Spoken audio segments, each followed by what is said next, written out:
পাকিস্তানের একজন ডক্টর সাইদ, তিনি নতুন করে ক্যান্সারের উপরে গবেষণা করেছেন এবং এটা পত্রিকায়ও লেখা হয়েছে।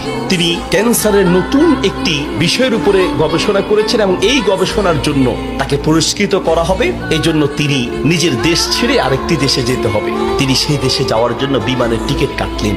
তিনি তার জীবনে দোয়ার যে ফল, দোয়ার মাধ্যমে যে কি করে অসম্ভব সম্ভব হয় তার বাস্তবতা তিনি নিজ মুখে বলছেন যে আমি বিমানের টিকিট কাটলাম, বিমানে উঠলাম, মনে বড় আনন্দ। দীর্ঘদিনের গবেষণার পরে আজ আমি পুরস্কার পেতে চলছি। বিমানে ওঠার পরে 1 ঘন্টা কোন রকম বিমান চলার পরেই আমাদেরকে পাইলট বলল যে আপনারা বেল শক্ত করে বাঁধেন, কারণ বিমানের যান্ত্রিক ত্রুটির কারণে সামনে আগাতে পারবে না। আশেপাশের যে কোনো একটা এয়ারপোর্টে আমরা সুযোগ পেলেই সেখানে ল্যান্ড করব। তিনি বললেন। কিছুক্ষণ পরেই বিমানটা ল্যান্ড করলো। আমি একেবারেই ভেঙে পড়লাম যে আমার বোধহয় যাওয়া হবে না। বিমান ল্যান্ড করার পর জিজ্ঞেস করলাম এটা কি যাবে? বলছে যে ত্রুটি, এটা আজকে যাবে না। তাড়াতাড়ি বলছেন যে আমি সেই বিমানবন্দরে বিমান থেকে নেমে চলে গেলাম ইমিগ্রেশন কাউন্টারে, গিয়ে বললাম যে আমি তো ওই জায়গায় যেতে চাই। পরবর্তী বিমান কখন? বলছে পরবর্তী বিমান কমপক্ষে 16 ঘন্টা পরে, আর এই বিমান যাওয়া সম্ভব নয়। তাহলে আমি কি করব? বলছে আপনি একটা কাজ করেন, যতদূর এসেছেন 3 থেকে 4 ঘন্টার মধ্যে আপনি পৌঁছাতে পারবেন যদি দ্রুত একটা প্রাইভেট কার নিতে পারেন। বলছে আমি তাড়াতাড়ি সেখান থেকে বের হয়ে ব্যাগটা হাতে নিয়ে দৌড়াতে দৌড়াতে এয়ারপোর্টের বাহিরে গিয়ে এক প্রাইভেট কার ঠিক করলাম। প্রাইভেট কার ওনাকে বললাম ভাই যত দ্রুত পারেন আগাতে থাকেন, টাকা নিয়ে টেনশন নাই, কারণ পুরস্কার তো বিশাল পুরস্কার, আপনি আগাতে থাকেন। প্রাইভেট কার ড্রাইভার গাড়ি চালাচ্ছে তো চালাচ্ছে। তিনি বলেন মোটামুটি কিছুক্ষণ যাওয়ার পরে হঠাৎ বিশাল তুফান শুরু হলো। প্রচন্ড তুফান দেখে ড্রাইভার বলছে ভাই সামনে যাওয়া সম্ভব নয়। বলছে চেষ্টা করেন।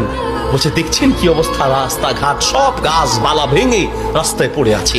যখন তুফান আরো প্রচন্ড বাড়তে লাগলো আমি অবশেষে নিরাশ হয়ে বললাম যে জীবন বাঁচানো দরকার, পুরস্কার দিয়ে কি হবে, নিজেই যদি মরে যাই থাক, পুরস্কার চিন্তা নাই, সামনে যাওয়ার দরকার নেই। আশেপাশে বাড়ি ঘর দেখলেই কোন একটা বাড়ির সামনে গিয়ে দাঁড়ান, বাড়িতে গিয়ে অন্তত নিজের জীবনটা বাঁচাই। একটা ঘর দেখতে পেলেন, ড্রাইভার সেই ঘরের সামনে গিয়ে দাঁড়ালেন, দরজায় নক করলেন। একজন বুড়ো মহিলা বের হয়ে দরজা খুললেন। বলছে বুড়িমা আমরা মেহমান বিপদে পড়েছি, বাহিরে তুফান চলছে, একটু আশ্রয় চাই, কোনো পুরুষ থাকলে বলেন। বলছে ভিতরে চলে আসেন, কোনো পুরুষ আমার ঘরে নাই, তবে আপনারা বসেন, নিশ্চিন্ত থাকেন, আমি আপনাদের মেহমানদারির ব্যবস্থা করি। বলছে ঘরে পুরুষ নেই তো কোথায় গিয়েছে? বলছে কি বলবো দুঃখের কথা, কিছুদিন আগে আমার ছেলে এবং আমার স্বামী তো আগেই মারা গিয়েছেন, আর কিছুদিন আগে আমার ছেলে এবং ছেলের বৌমা দুইজন একসাথে অ্যাক্সিডেন্ট করে দুনিয়ার থেকে বিদায় হয়েছেন। বাড়িতে শুধু আমি আর আমার নাতিটা আছে। বলছে আপনারা বসেন, একটু মেহমানদারি ব্যবস্থা করি। মেহমানদারি হিসেবে কিছু খাবার দিয়ে ডক্টর সাইদের সামনে দিলেন, আর বুড়িমা তিনি নামাজে দাঁড়ালেন। নামাজ শেষের দিকেই তার নাতি হাউমাউ করে চিৎকার করে কান্না শুরু করলেন। প্রথম থেকে কাঁদছেন অল্প, আস্তে আস্তে, পরে প্রচন্ড চিৎকার। ডক্টর সাইদ বলেন বুড়িমা আপনি কি করছেন, একটু নাতিটাকে নিয়ে আসেন, এইভাবে কাঁদছে কেন? পরে নাতিটাকে কোলে করে নিয়ে আসলেন। ডক্টর সাইদ জিজ্ঞেস করলেন যে তার চেহারা পুরো নীল হয়ে আছে, তার কারণটা কি, ওর কি রোগ হয়েছে? বলছে ডাক্তার সাহেব কি বলবো দুঃখের কথা, আল্লাহ আমাকে পরীক্ষা করছেন। আমার স্বামী তো অনেক আগেই দুনিয়া থেকে বিদায় হয়েছে, আমার সম্বল ছিল আমার ছেলে, সেই ছেলেটাকে আল্লাহ নিলেন, ছেলের বৌমাকেও নিয়ে গেলেন। আমার এই নাতিটা কোন রকমে আমার কাছে ছিল, তাই সে যায় নাই, এই জন্য অ্যাক্সিডেন্ট করে তারা মারা গিয়েছে, কিন্তু ছেলেটা রয়ে গেল।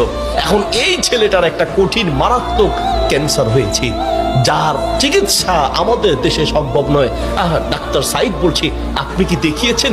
বলছে হ্যাঁ, এটা নতুন ধরনের ক্যান্সার, এলাকায় যাকেই দেখাই সবাই একই কথা, আমাদের পক্ষে সম্ভব নয়। তো ডাক্তাররা কি পরামর্শ দিয়েছে? বলছে পাকিস্তানে যেতে।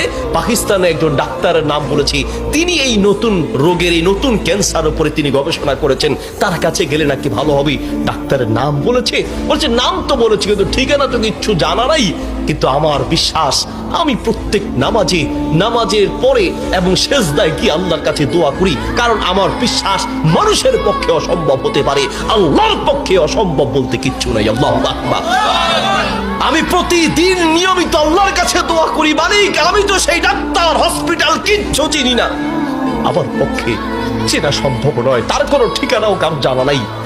তিনি নাকি পাকিস্তানের ডাক্তার। বুড়িমা বলেন তো সেই ডাক্তারের নাম কি? বলছে সেই ডাক্তারের নাম নাকি ডক্টর সাইদ, নতুন করে তিনি নাকি এই ক্যান্সার উপরে গবেষণা করেছেন। বলছে বুড়িমা কসম করে বলেন তো ডাক্তার সাইদের সাথেই আপনাকে দেখা করতে বলেছে? মহিলা বলছে ভাই আপনি মেহমান মানুষ, আমি কেন আপনার কাছে মিথ্যা বলতে যাব?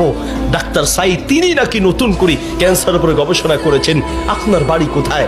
ডাক্তার সাইদ বলল বুড়িমা আমি আপনাকে কসম করতে বলেছি এই জন্য যে আমি বড় অবাক হয়েছি, আল্লাহ যে বান্দার দোয়া কিভাবে কবুল করেন, আল্লাহ যে মানুষের দোয়া কিভাবে কবুল করেন, আমি এখন বুঝতে পেরেছি কেন আমার বিমান নষ্ট হয়েছে, আমি এখন বুঝতে পেরেছি কেন আমি প্রাইভেট কারে উঠেছি, আমি এখন বুঝতে পেরেছি কেন তুফান শুরু হয়েছে, আমি এখন বুঝতে পেরেছি লক্ষ লক্ষ বাড়ি ঘর থাকতে কোথাও না গিয়ে আপনার বাড়িতে কেন এসেছি, আমি এখন বুঝতে পেরেছি আল্লাহ বান্দার দোয়া কিভাবে কবুল করে। বুড়িমা আপনি যেই ডাক্তার সাইদের জন্য দোয়া করছেন সেই ডাক্তার সাইদের কাছে পাকিস্তানে যেতে হবে না, টেনে টেনে তাকে আপনার বাড়িতে নিয়ে এসেছেন, আমি ডাক্তার সাইদ আপনার বাড়িতে উপস্থিত আছি। আল্লাহু আকবার।